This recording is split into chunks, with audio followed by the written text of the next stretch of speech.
Have you ever bitten into a juicy, cheesy, perfect hamburger and thought, ah yes, the taste of pure American genius? Well, hold on to that, because while the hamburger might seem like the ultimate symbol of the red, white, and blue, the burger's passport says otherwise. It's from Hamburg. Yep, the Star-Spangled Sandwich is actually rocking a German birth certificate. So, how did it go from an old-school German meat dish to the American cultural icon that it is today? And whose idea was it to take a beef patty and give it a bread hug? Someone deserves a Nobel Prize in deliciousness. Well, strap in, grab a napkin, and prepare to question everything you thought you knew about everyone's favorite lunch. Before there were sesame seed buns and drive-thru menus, there was Hamburg steak. No fries, no Coke, just meat and medieval grit. In the 17th century, people in Hamburg, Germany were already eating finely minced beef called frikadelle.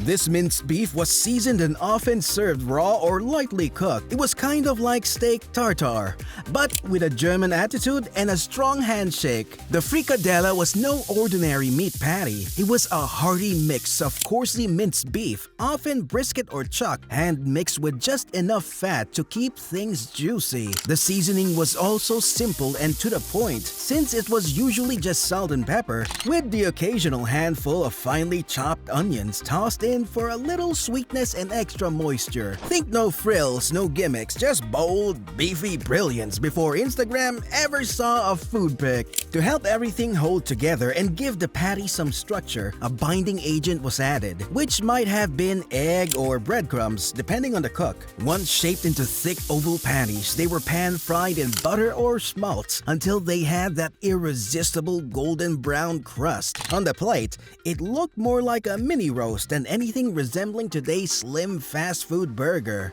Back in medieval times, mincemeat was quite a delicacy. Red meat itself was a luxury usually reserved for the upper crust, and mincing wasn't exactly common, possibly because butchering techniques and sausage making didn't call for it. Fast forward to the early 1800s. Most European immigrants heading to the US set sail from Hamburg, with New York City as their top landing spot. American cooks, charmed by the idea of frikadelle, put their own spin on it and started calling it the Hamburg steak. Before long, menus featured names like Hamburg-style American filet or beefsteak à la Hambourgeoise. These early versions of minced beef were tailored to the taste of homesick immigrants, evoking memories of Hamburg and the old world they'd left behind. By the late 1800s, this German delicacy was really making waves in New York's portside restaurants. And by 1873, it was already turning heads and taste buds at Delmonico's,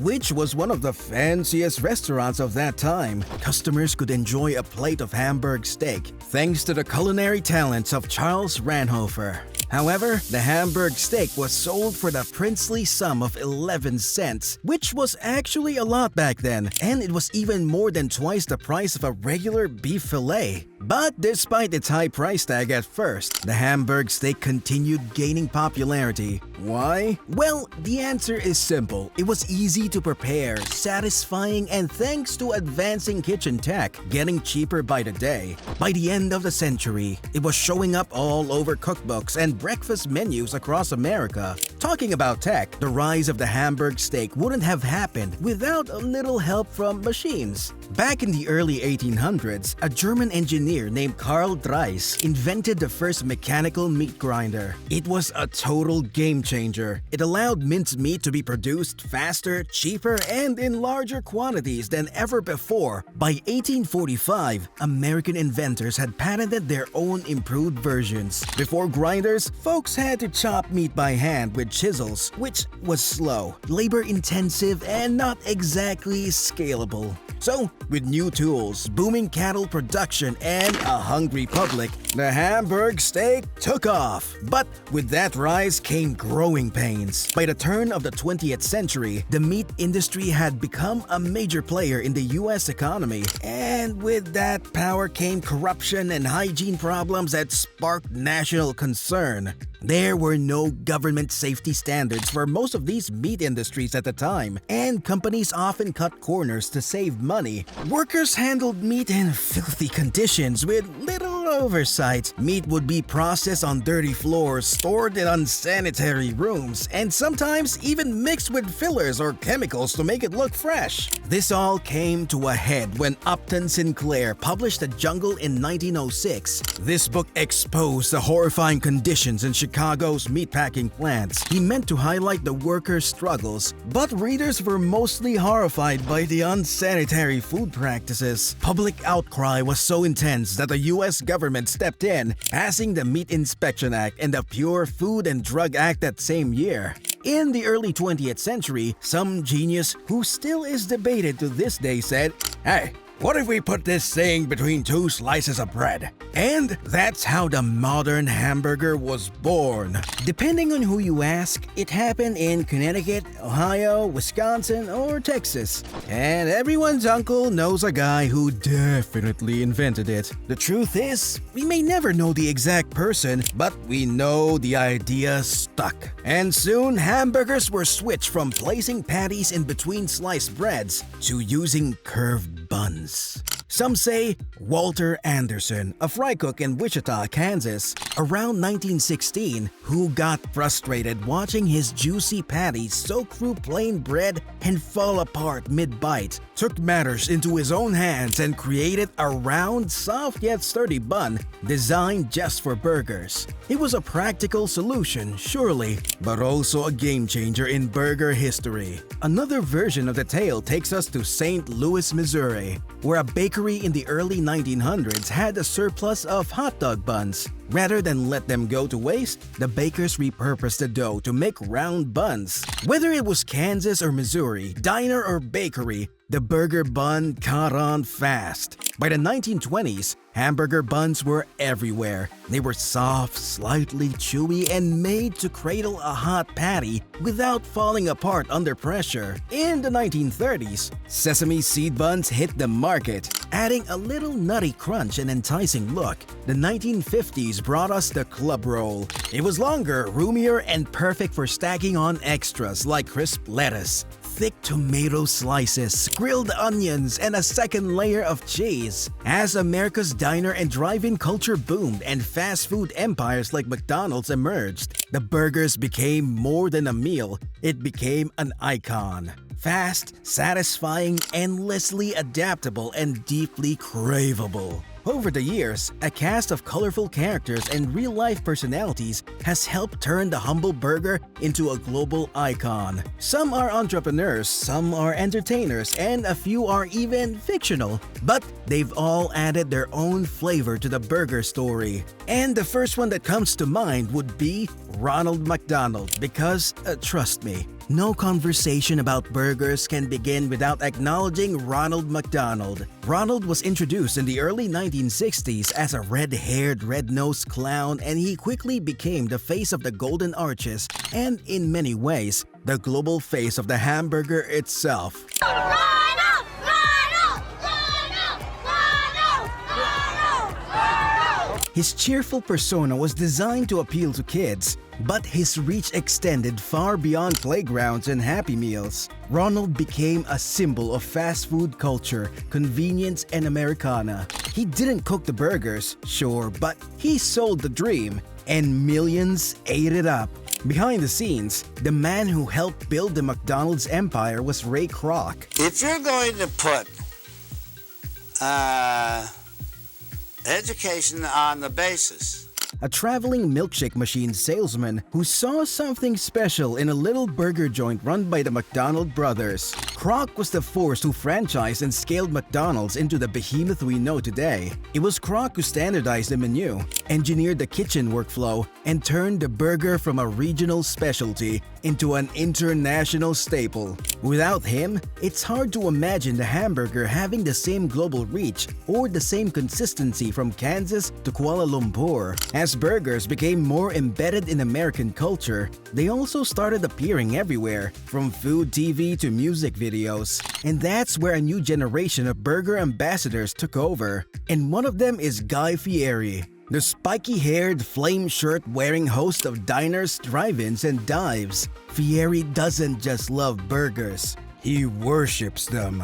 He traveled across the country, uncovering the most outrageous, mouth-watering, over-the-top creations imaginable.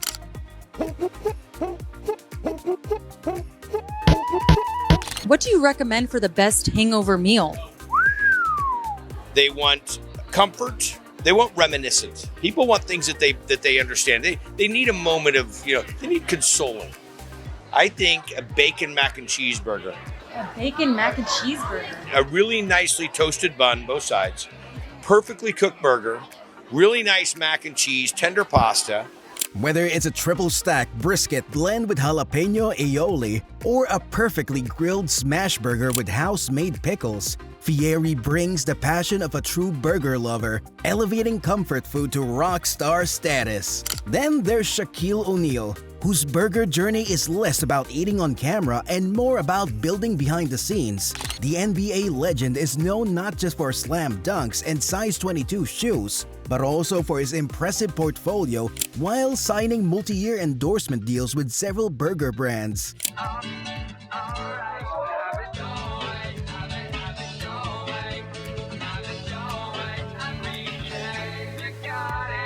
And then Shaq meat patties, the meat district. So much to unpack there aside from all the dirty jokes.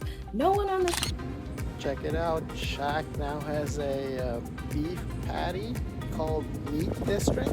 Shaq put his larger-than-life charm into burger branding and business alike, positioning himself as both a consumer and a power player in the burger industry. But burgers aren't just for business moguls. They're for music too. Post Malone brought burgers back into pop stardom with the release of his custom McDonald's meal, part of the fast food meets celebrity trend that blurred the line between marketing and fandom. Burger or In-N-Out? Please, bro.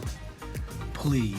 In-N-Out is like a little frilly little patty, bro. I need something with some air on it. Of course, no modern burger story would be complete without mentioning Jimmy Donaldson, aka Mr. Beast. The YouTube megastar took the burger game virtual with the launch of Mr. Beast Burger, a delivery-only restaurant brand that exploded across the US and beyond. With a loyal fan base and millions of followers, Mr. Beast turned his online fame into real-world food, proving that even in the era of streaming and social media, the burger still reigns supreme. And let's not forget the connection between burgers and sports legends. Michael Jordan, the greatest of all time to many, brought the same competitive edge to his food ventures as he did to the basketball court. Through restaurant partnerships and endorsement deals, Jordan helped make burgers part of the gameplay experience. Triple cheeseburger for big guy, like myself. Big guy, Mikey. Meanwhile, Adam Richman brought burgers into the world of food challenges and jaw-dropping indulgence through his show, Man vs. Food. He wasn't just eating burgers, he was conquering them. From massive 5-pound patties to deep-fried monstrosities topped with onion rings, bacon, and entire fried eggs, Richmond made each bite feel like an epic battle and each burger an edible legend. Cheers, bro. Even the world of animation gave us a burger lover to remember, Wimpy from Popeye, with a signature line, "I'll gladly pay you Tuesday for a hamburger today." I'd gladly pay you Tuesday for a hamburger today. Wimpy became one of the earliest pop culture icons to fully embrace burger obsession. That catchphrase not only made him memorable, but it also helped spark the creation of a British fast food chain, Wimpy's, that still exists today in the UK. What all these figures, real and fictional, have in common is actually quite simple. They help elevate the hamburger from something you ate into something you experienced. They turned it into a brand, a lifestyle, a meme, a memory. So, the next time you sink your teeth into a big, juicy burger, just remember, you're not only enjoying a fast food favorite, you're biting into centuries of history dressed up in American cheese. Thanks for watching. If you learned something new or got hungry halfway through, hit that like button, subscribe, and turn on notifications, and drop a comment with your all-time favorite burger topping. I'll see you guys in the next video.